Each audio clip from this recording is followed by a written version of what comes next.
Fala galera do YouTube, bem-vindos a mais um vídeo. Se você está chegando aqui agora, nunca veio no canal antes, meu nome é João Batista, eu sou estudante de Educação Física e eu criei esse canal para a gente estar debatendo ali sobre fitness e treinamento. E eu sei que todo mundo tem aquele grupo muscular que quer evoluir um pouco mais, ou por questões de estética, ou por questões de preferência. Sempre tem um músculo que desenvolve mais do que o outro e você fica sem saber o que fazer. Então você não sabe como que você evolui mais ele. Sempre que você treina uma musculatura que você tem uma boa genética, uma boa resposta, acaba sobressaindo aquele músculo. E hoje eu vou trazer 4 dicas que vão fazer com que você consiga ajustar a sua estética e evoluir mais esse grupamento muscular que você prefere evoluir, ou que você quer, ou que você está precisando, enfim. Se você está aqui e não foi inscrito ainda, já te convido a se inscrever e a conhecer um pouco mais do meu conteúdo. Então tem outros vídeos, vocês podem ficar à vontade, mas bora pro vídeo. A dica número 1 é a seleção de exercícios, meus amigos. Isso aí, vocês pecam bastante na questão de seleção de exercícios. Os exercícios, eles não têm inclinações diferentes, bancos a 30, 45 graus ou bancos retos a 180 graus, por acaso. Toda inclinação de exercício tem um motivo para aquilo estar acontecendo. Então não é porque aquilo é mais bonito ou mais engraçado de estar se fazendo, ou porque aquele exercício pega mais. Esqueçam esse negócio de exercício que pega mais, tá? Não existe exercício que pega mais. Existem ativações musculares diferentes, com ângulos diferentes, pontos de torques diferentes, o que vai fazer com que os exercícios sejam diferentes e não que um pegue mais do que o outro. Então, a seleção de exercício é muito importante justamente por causa disso. Vamos supor, um músculo que muita gente tem dificuldade e quer melhorar, peitoral.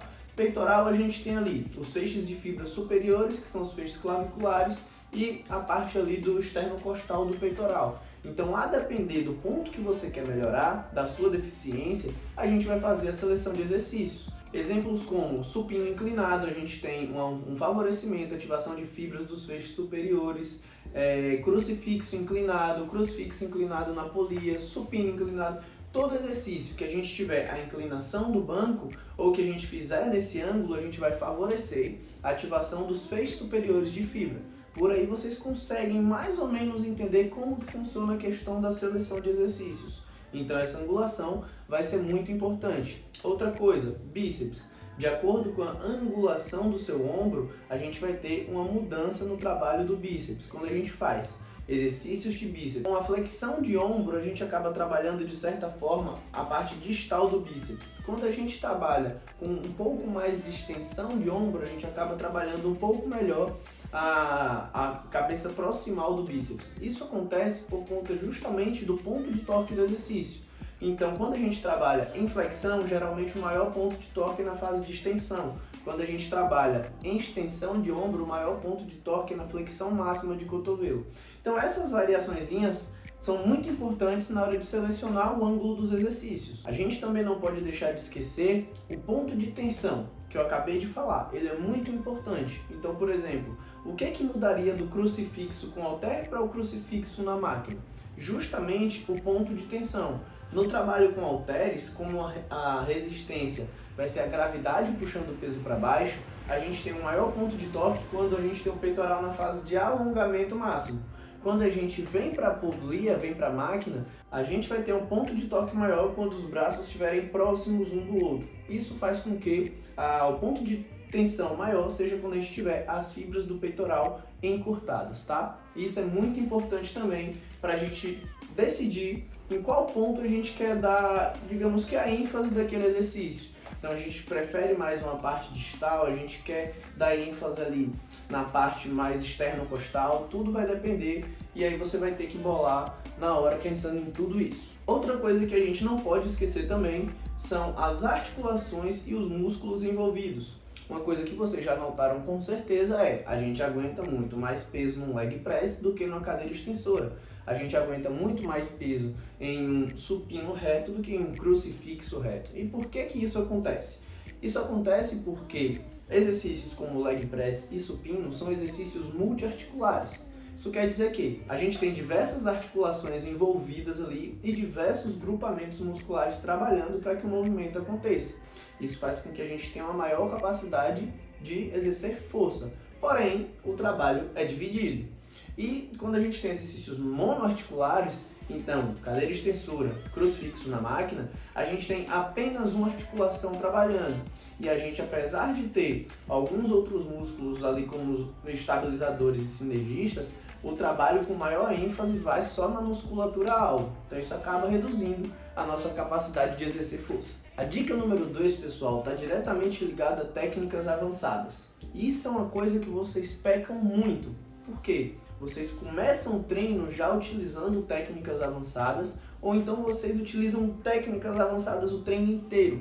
E as técnicas avançadas, elas têm que ser utilizadas de forma pontual e em um momento específico do treino. O que é que a gente não pode esquecer em momento algum? O que vai trazer resultado para a gente é ter uma progressão dentro de um programa de treinamento. Então não é quanto mais técnica você faz, quanto mais arde, quanto mais queima, quanto mais nada. É essa progressão que vai te trazer evolução.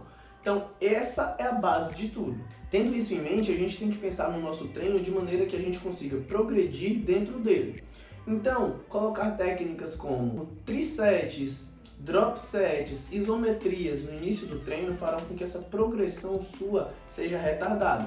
Então a gente tem que utilizar a técnica de forma pontual, sem atrapalhar. Como que a gente vai fazer isso? Depois de você fazer uma seleção prévia dos exercícios, então onde a gente vai trabalhar com multiarticulares, exercícios onde a gente consiga trabalhar com uma boa movimentação de carga, com bom deslocamento de peso, que vão te possibilitar progredir na sua força, progredir dentro do seu treinamento. Já mais lá para o fim do treino, você coloca técnica avançada, justamente para ir naquele ponto-chave que a gente quer melhorar. Por exemplo, se você quer melhorar o seu tríceps, ou mulher, se você quer melhorar o seu glúteo, lá no fim do treino, em exercícios isolados, a gente colocar técnicas que vão aumentar o volume, vão ajudar a volumizar o seu treino, que vão fazer ali um maior acúmulo de resíduos metabólicos. Já do meio para o fim do seu treino, isso vai fazer com que a gente tenha maior sinalização dessa parte, sem que a gente te impeça de progredir no treino. Se você aplica essas técnicas no início, a sua progressão ela vai ficar muito limitada, por conta da fadiga residual, do acúmulo de lactato, enfim, de todos esses fatores. E só para dizer que isso não é uma regra, tá? É apenas a minha linha de raciocínio e como eu penso de acordo com o conteúdo que eu estudo. Então, como a gente tem ali como referência sobrecarga, estímulo mecânico, acúmulo de metabólito, tudo isso trabalhando em conjunto, eu tento aplicar as técnicas de forma que uma não atrapalhe a outra e a gente chegue no melhor do nosso resultado. Terceira dica. Pessoal, a terceira dica é algo muito simples que deveria ser o princípio do treino, mas que a maior parte das pessoas pecam, que é contabilize o seu volume de treino. Exatamente, você precisa saber o que você está fazendo. Um dos principais fatores ali para a sua evolução é o seu volume de treino. E a gente pode calcular esse volume de uma forma bem simples para vocês que não são profissionais da área, mas querem de alguma forma ter ali um controle nem que seja mínimo, que por algum motivo ou estão sem condições de pagar no momento, ou então não querem, vocês mesmos estão querendo fazer o controle. A gente pode controlar esse volume pelo número de séries. Então, você não precisa fazer um controle de volume load ou um controle detalhado, já que você não é da área. Isso vai tornar a sua vida muito mais difícil. Então, o que você vai fazer? Você vai anotar num caderninho ou num bloco de notas ou em qualquer lugar quantas séries você está fazendo semanalmente para cada músculo. E você vai fazer a progressão dentro daquele número de séries. Então, se você quer evoluir em mulheres, isso é muito comum, tá? Se você quer evoluir mais glúteo do que quadríceps, você precisa controlar o seu volume de treino de maneira que o seu volume de treino de glúteo seja maior do que o seu volume de treino de quadríceps. Existem ressalvas aqui, questões genéticas, onde as pessoas têm muita facilidade de evoluir um grupo muscular. Então, eu tenho casos de clientes que têm 2 séries de quadríceps, 4 séries de quadríceps, e o quadríceps é desse tamanho, e estão trabalhando com 15 a 20 séries de glúteo, e o glúteo dá trabalho de sair. Isso aí é individual, é genético, é de cada um. Mas você, independente, tem que ter esse controle. Tendo tudo isso muito contabilizadinho ali, então eu estou com X séries para um grupo, Y séries para outro, a gente vai fazer esse treino durante um tempo. Não é toda semana também que você precisa estar aumentando o volume de séries do seu treino. Você tem que dar o estímulo para o seu físico, para que ele comece a responder. Depois de um tempo, você vai e faz um incremento ali de séries. De quanto em quanto tempo esse incremento? Eu particularmente gosto de trabalhar com algo em torno de 8 semanas. Então a cada 8 semanas você vai e faz um leve incremento de séries, podendo variar ali entre 10% e 20% a depender de como que a gente analisa a necessidade. E aí vocês vão se perguntar, caraca, mas daqui a 2 anos eu vou estar treinando 50 séries, 80 séries para um certo grupo muscular. Calma, não é bem assim que funciona. A gente precisa entender uma outra coisa. Existe uma coisa chamada VMR, que é o volume máximo recuperável.